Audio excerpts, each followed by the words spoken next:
এখান থেকে এতটি পাম্প হয়েছে, একটা পাম্পে তেল পাইনি। এখানে আইসা এখন আমার গাড়ির তেল নেই, আমি চট্টগ্রাম যাবো, কোনো তেল নেই, আমি যাইতে পারতেছি না। গত 6 তারিখের পর থেকে কোনো ডিজেল সরবরাহ আমাদের করে নাই।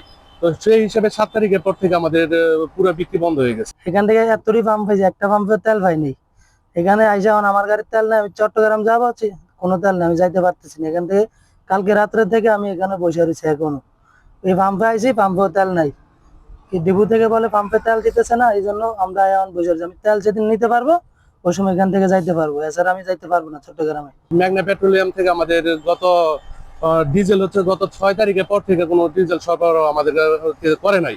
তো সেই হিসেবে 7 তারিখের পর থেকে আমাদের পুরো বিক্রি বন্ধ হয়ে গেছে। এই জন্য আসলে তেল বন্ধ লেখা নাই। যেমন আবার অকটেন আছে আপনার 23-2003, এরপর থেকে আমরা কোনো অকটেন পাই নাই। এই জন্য প্রায় 15 দিন যাবত এখানে অকটেন বিক্রি বন্ধ আছে আমাদের।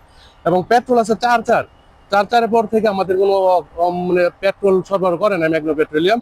সেই কারণে আমরা আসলে বিক্রি করতে পারতেছি না। গত 3 দিন যাবত আমরা আসলে লোকালের মানুষের অনেক চাপ এবং বারের গাড়ির চাপ, কালীগঞ্জ এলাকা আছে, গাজীপুর আছে, আশেপাশের এলাকার অনেক মোটরসাইকেল চাপ।